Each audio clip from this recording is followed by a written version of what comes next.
turning on the Wi-Fi like Obama to a white guys. Temper in the center of winter filled with some white lies. But that's politics, gets colder than the wildest thing.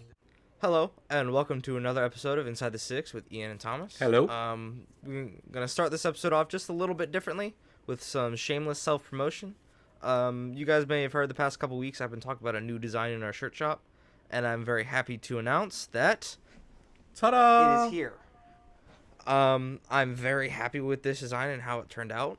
So a special thank you goes out to April Johnson, who's a very special family member of ours, who's been working diligently the past 3 weeks to design this, and working with me to get it formatted correctly so that I could upload it into the shirt shop. Cool. And in the next couple days, the sticker shop. So go check that out. Thank you guys for for supporting our channel. We want to give a little bit back so you can tell everybody else to support our channel as well. Please. So without further ado, we'll move on into the football news. Starting with Champions League. Champion. Unfortunately, we're coming down to the last few games. In fact, at this point, there's only one game left. The semifinals rounded off this week, with Liverpool and Real Madrid moving on to the finals. Yes. Both sets of games were extremely close. Very they went close. down to a 1-goal difference each on aggregate. The Bayern Munich Real Madrid game wasn't as exciting, but still very important. Obviously, two giants of the game coming together, playing two extremely close games, fighting for their lives to stay in this tournament, to be able to play in the final in Kiev, coming up here in the next few weeks. The first leg ended up being 2-1 towards Real Madrid, and Bayern Munich was able to come back and get a 2-2 draw. Yeah. Which obviously wasn't enough. So Real Madrid will be moving on 4-3 on aggregate. So congratulations to them. I remember we made early predictions. You were the one that predicted Real Madrid going through. I predicted Bayern Munich, and I mean, like I said, it was very close. It was very close. I mean, with a 1-goal difference on the aggregate, and with both of these clubs with goal scoring, geniuses. With a 2-2 draw for the second leg to finish up the aggregate at 4-3, that's pretty exciting. For it to be that close. And I remember seeing some news on a player for Bayern Munich. If I could find it real quick. I believe he is... I can't remember exactly where I saw it. While you're looking for that, I'll just point out that Bayern Munich have lost their last 6 matches versus Real Madrid, and every one of them has been a knockout game in UEFA Champions League. The last time Bayern Munich have won an away match versus Real Madrid was May of 2001. So, wow. I mean, it's 17 years since Bayern Munich have won at the Bernabeu. So that's pretty substantial. And I didn't know that when I made my prediction last week. Had I known that, I would have been even more confident in my prediction that Real Madrid would win. Just statistically, Real Madrid is going to beat Bayern Munich at home. So. I'm not seeing the exact stat, but if I'm remembering correctly, James Rodriguez, who's a player for Bayern Munich, used to play for Real Madrid. He did score a goal. Is the first Colombian player to score a goal in the semifinals of the Champions League. What? Which I saw that, and wow. It's one of those things that you think, how is it, come this far? Right. Without a Colombian player. Yeah. I don't know exactly if that's the wording. When I refine the article, I'll definitely post it up on our social media pages. It was shocking to see something like that. I mean, and that's huge for a player like that. That's a huge stat in general. Yeah. I mean, you can be, go up to your kids and be like, yeah, I was, the first player from my country to score in a semifinal of one of the biggest tournaments in soccer. Wow. It's Well, congratulations to it's James Rodriguez. yeah, that's huge, especially coming out after leaving Real Madrid, saying he almost felt depressed working playing for Real Madrid. To be able to come into Bayern Munich, and I've seen some of the stuff he's doing for them. He's very happy there. Yeah. So congratulations to him, and good luck to the rest of Bayern Munich's season. Fortunately, one less game that they will be able to play in, but it was a good fight to be able to push this far against the current champions. Moving on to the next game, Roma Liverpool. That's the one that made me very happy and very disappointed all at the same time. Both legs of this with Liverpool versus Roma disappointed. The first leg, I mean, granted they won 5-2 at Anfield, but the last 10 minutes of the match to give up 2 away goals to a team like Roma, who are just knocking off giants left and right, and then with this game finishing up the way it did, with 4-2, Liverpool got their 2 away goals in the first half to kind of even that up. But again, Liverpool, has, and you and I have talked about it more than once, that that they need to figure out how to finish the second half the way they finished the first half. Yep. So I mean, they were a breath away. High scoring legs, 1 and 2 for these 2 clubs, ended up 6-7 on aggregate. So Liverpool's through, which is fantastic. But at the same time, they lost that match 4-2. Without having scored a goal in the second half, and Roma answering 3 goals in the second half. Mm-hmm. It was that close, so frustrating. I can see how frustrating that can be, and it wasn't. I don't really know how to put this. I don't think it was all to do with tactics. I think Liverpool might just be tired. They've had a very busy schedule against a lot of big teams. It gets tiring. Sure. We've talked about it before in previous episodes. Right. Schedules like this are very grueling, and they put a lot of pressure on players to be able to perform consistently throughout the entire season. And how do players delegate which games to entirely put all of their effort into? Yeah. Because it gets hard to be able to put 100% in every single game. Right. And I, as a player, can attest to that. I mean, I'm nowhere near the level of player that that these fellas are. I'm 3 times their age, most of them, and I don't have the training or the physicality. But I know that that me playing twice a week is hard on me. And I can't imagine these guys with the training schedules that they have, and I'm sure it's a grueling training package. It's not just, go run a couple laps, let's take some shots. And then, to play these top level games with just the physicality of it, for one, the mentality of it, the emotionality, the fact that, they have to travel from England to Italy, train for a day or two, and then play 90 minutes of world-class top-level ball. After just playing, what they played Saturday, so they had a couple days. I doubt they even had a full day of rest. I'm sure their travel day, they probably didn't do a whole lot, but it's got to be really hard on them. So and like you said, that's a good way to look at it. That these players individually need to say oh, well, I'm going to do this much with this game, and I'll do this much for that game, because there's only so much gas in the tank, and when you got guys like who are world class players, like a couple weeks ago, Kevin De Bruyne coming out and saying, listen, we're tired. Granted, Mo Salah and Jordan Henderson and all these guys aren't saying, oh, we're tired, but I'm sure they are. they have to be. After a certain point, they have to be tired.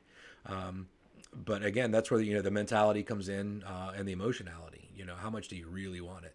And then you gotta, your heart's got to take over and tell your legs to do what it's supposed to do. So. Yeah. So at this point, like we said, the final will be Real Madrid and Liverpool in Kiev, and at this point, it is 23 days away. Nice. It's a long wait, but I'm very excited to see what's gonna happen. It's gonna be worth it. This is the point where we usually make our predictions. I believe for the last 2 games, you were 2 for 2. You predicted both Real Madrid and Liverpool going through. I missed because I predicted Bayern Munich. I think with this, I think with this final, I've got to go with Real Madrid. As much as it pains me to say, because I will be rooting for Liverpool, despite what I say here. I believe Real Madrid's going to pull it out. It would be a very hard-fought game for both teams. And, congratulations to both teams for making it this far. But Sure. I think it's going to be kind of a sad ending for the Reds. I'm going to, as an honest football fan, as a Liverpool supporter who's being honest, I'm going to agree with your prediction. I think it's not impossible for Liverpool to pull it off. But I think that Real Madrid is you don't understand how much it hurts me to say that. I think Real Madrid is the better team. But I think they are. I mean, Cristiano Ronaldo has scored 54 goals in 48 matches at the Bernabeu this year. That's a ton of goals, from one cat. Granted, Liverpool's got Mohamed Salah, Sadio Mane scoring goals, Bobby Firmino, probably one of the underrated players in the game right now. Got some good news on him coming up later as well. And yes, but yeah, I think as a Liverpool supporter, I'm gonna say Liverpool's gonna win. Liverpool's gonna win. There's no way they can't win. But as an honest fan who's looking at at the big picture, it's Real Madrid is going to be back-to-back champions in the Champions League. It's going to hurt me. I won't be completely floored if that's the way it turns out, but I will do definitely some somersaults and cartwheels and stuff if Liverpool pulls it off. I believe we promised a separate episode for that. I forgot about that. I was hoping you'd forgotten Yeah. to. Nope. Rats. I will never forget that, my friend. Curses. Yeah. If Liverpool wins, there will be again a separate episode of him doing somersaults and cartwheels. Okay. On camera. Oh my gosh. Okay. And then a hospital ride as well. But we won't get into that. I will do extra. said cartwheels and somersaults in a full Liverpool kit. He has that. And he has that. Yes. I've seen him wear it. I am a full kit wanker, and I wear my Liverpool kit proudly. So, but so if Liverpool wins, you heard it here, Thomas. I guarantee you, Thomas will hold me to it. If Liverpool wins Champions League, I will do somersaults and cartwheels in full Liverpool regalia. So there it is. All right. Moving on. Got a couple congratulations to give out. We were talking about Bobby Firmino in the last little bit. Congratulations to him. He signed a new 5-year deal with Liverpool to stay a Red. That's huge for them. Yes. To be able to hold one of their higher players that's been performing really well past few seasons, and to sign him back into a relatively long-term deal. Yes. In the modern era of soccer, being able to hold on to a player like that will be big for them next season, and in the seasons afterwards. I'd like to congratulate Celtic for winning the Scottish Premier League this season. We don't really cover that as much. If you'd like us to, please let us know in the comments, Sure. and we'll definitely look into it. If there's anything we're missing, just let us know. We'll start. We're doing this for you. We want to be able to cover everything we can. And my final congratulations goes to Barcelona, who have finally clinched the La Liga. It kind of surprises me that it took so long, because they are currently undefeated in the league. In fact, they haven't lost a game going back into 2017. I believe unreal. they're at 45 in a row right now. Unreal. Unbeaten in league, which is just unheard of. Yeah. I mean, that is an absolutely ridiculous stat to have. Good for them to be able to, go through a whole season without losing a game. Right. Hopefully, whole season. Fingers crossed. Knock on wood. What I found interesting about that is, Sergio Ramos actually came out after they clinched it and said, "We will not be your honor guard for your parade." Because usually, one of the team's rivals, obviously they're rivals, but they're friends off the pitch. One of the teams, will be the honor guard in the parade. For the winner of the league. Apparently, Real Madrid has come out and said that they weren't going to do that. Interesting. And their reasoning was because Barcelona refused to be the honor guard when Real Madrid won the Club World Cup. What I read was that the reason that they were not the honor guard for the Club World Cup was because Barcelona does not participate in the Club World Cup. So because they didn't participate in the tournament, they don't need to be the honor guard. Just a little bit of bickering between two big sides in the Spanish league. It's always fun to see what goes on between Barcelona and Real Madrid on and off the pitch. It's a pretty big rivalry. Yeah. One of the best known rivalries in the world. I would agree with that. And even to that fact, I still see every now and then I'll see somebody with an FC Barcelona shirt and Real Madrid pants, and I'm like, yep. I don't think that's legal. Yeah, I think somebody's supposed to talk to you about that. Don't go to Spain like that; you'll get killed. I don't think you're gonna make it through on that. So. And then another congratulations to Barcelona as they won the Copa del Rey final recently as well. So that's a season double for them. Congratulations. Which is good news, as it's the final trophies that Andres Iniesta will be winning as a Barcelona player. He came out at a press conference and said that after 22 years as a Barcelona player, he will be leaving the club at the end of the season. I have children. I'm not that old. It's mind-boggling, the fact that is insane. Yeah, to be able to stay loyal to a team for that long is ridiculous. Yeah. I have the utmost respect for that. It's not an easy thing to do. I cannot imagine how difficult it must be. He came out and said that he will be moving to the Chinese Super League, specifically because he refuses to play in Europe. He says he does not want to play in Europe, specifically because if he plays anywhere in Europe, there is a small chance that he could at one point play against Barcelona. And he says he will never do that. That's again, respect. 22 years of loyalty, and it's a little frustrating because just like a season ago, he was talking to he signed a lifetime contract. Yes. With Barcelona, basically guaranteeing that he would never leave.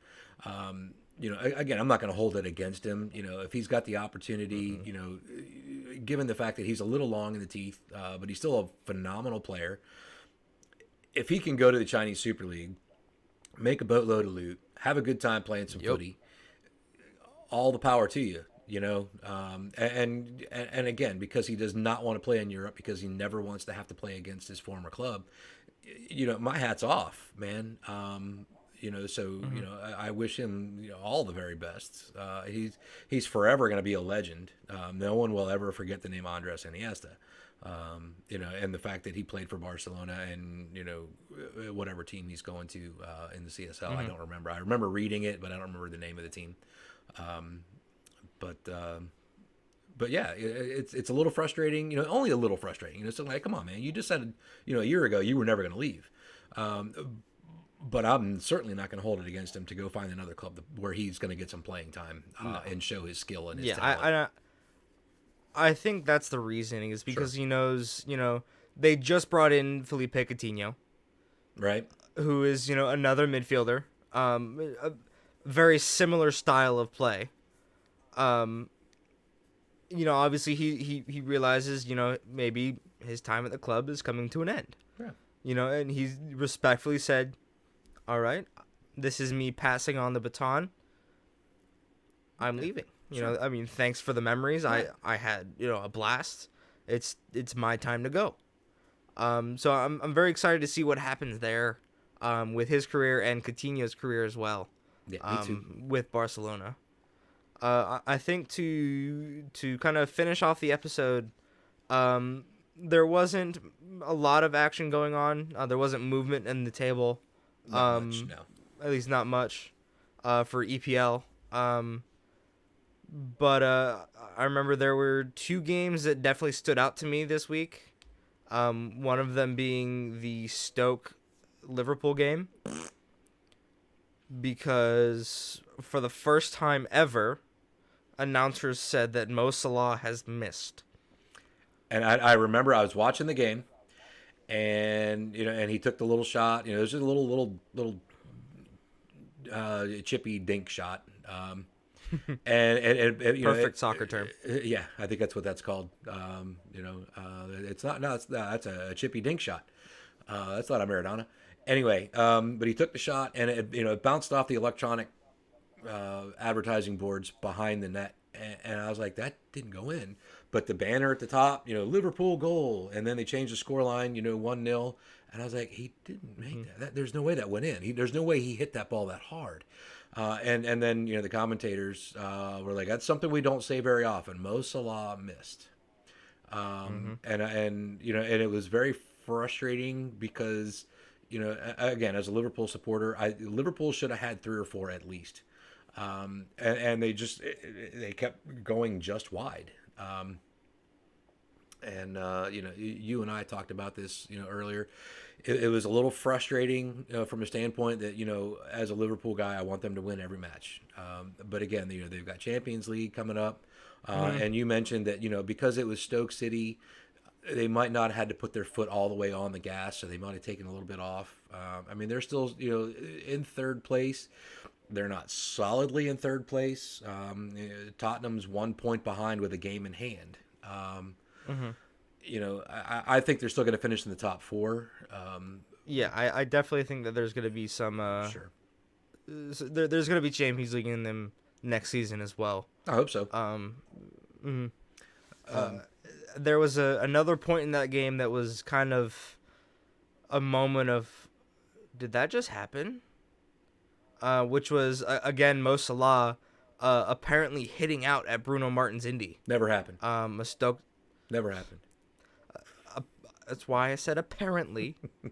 It was reviewed by the committee. A committee of ex-referees who have found that the actions did not warrant a red card, and therefore there will be no punishment for Mo Salah, which is a huge sigh of relief for Liverpool for the rest of the season, because had he gotten punished, he would be gone for the rest of the season. And that would be detrimental. Yes. It is... we'll just say it was detrimental to Harry Kane, who was probably hoping that maybe Mo Salah didn't score any more goals so that Harry Kane could pick up the golden boot, maybe.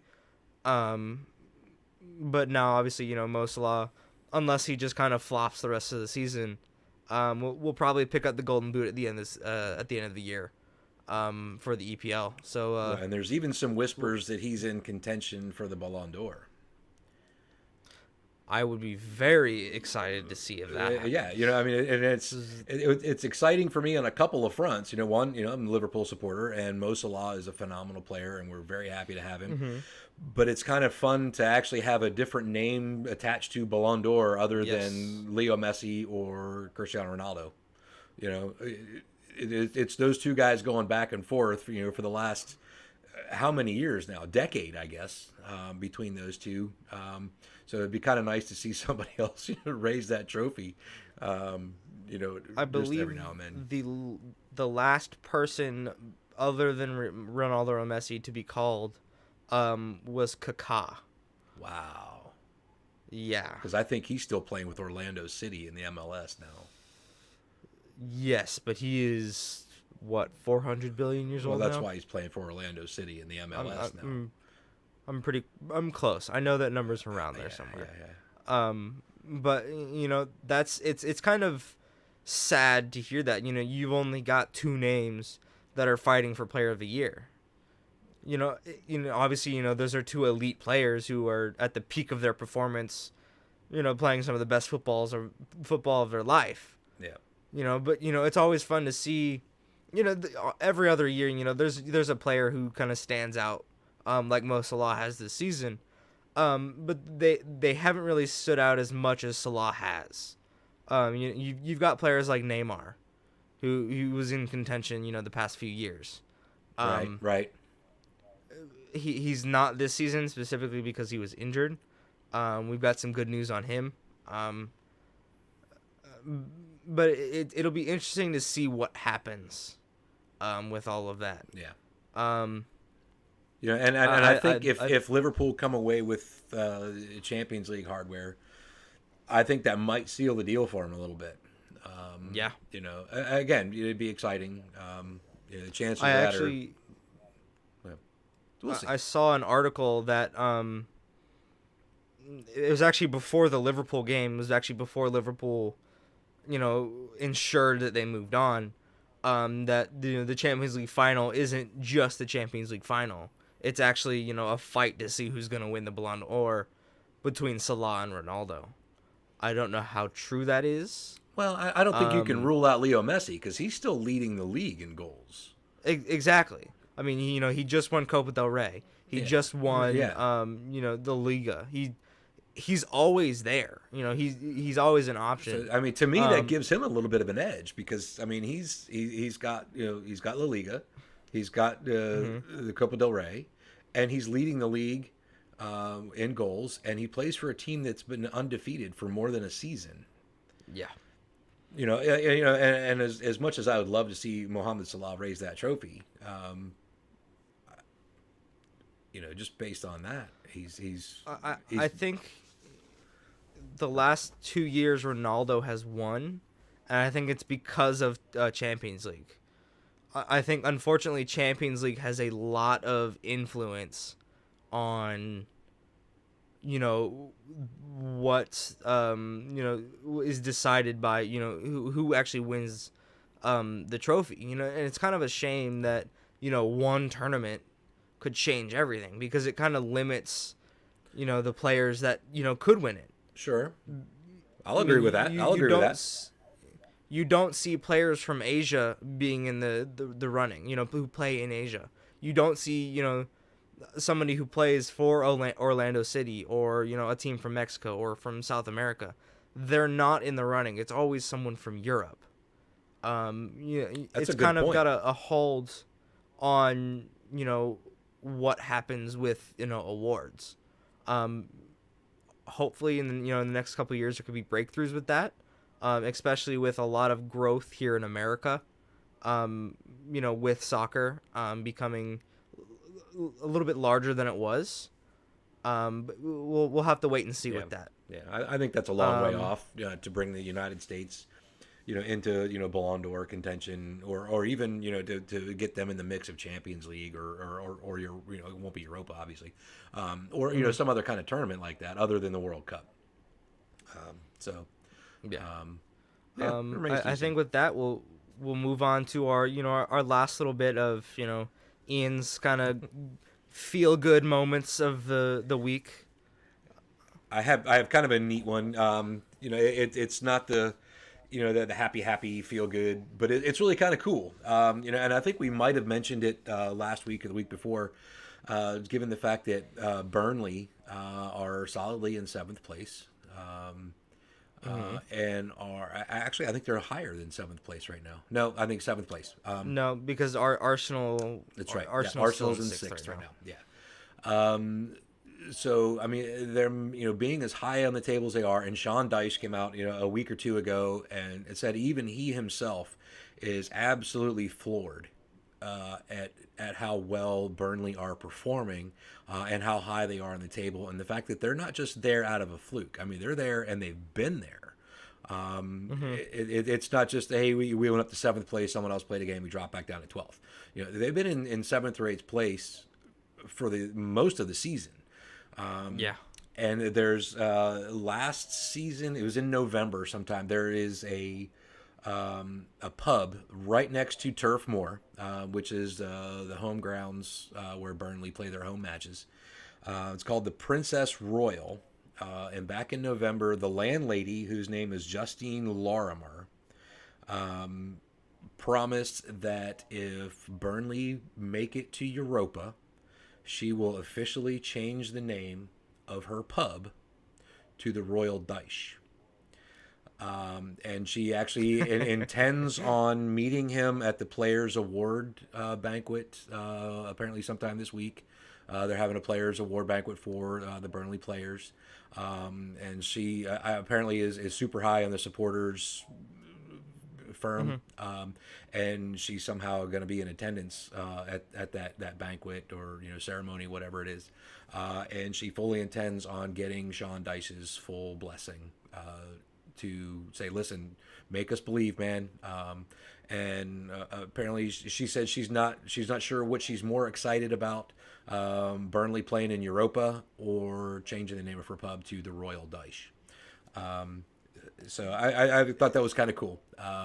It'll be difficult if that. I mean, they're in seventh, so I mean they got to get up to fifth. Right. But I mean, the only two teams standing in their way are Arsenal and Chelsea. Right.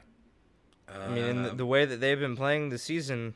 And I'm not looking at the table right now. I don't know how far behind Arsenal they are, but I know Arsenal is only 2 or 3 points behind Chelsea. So they are further than 2 or 3 points. Oh, are they? Burnley are only 3 points behind Arsenal.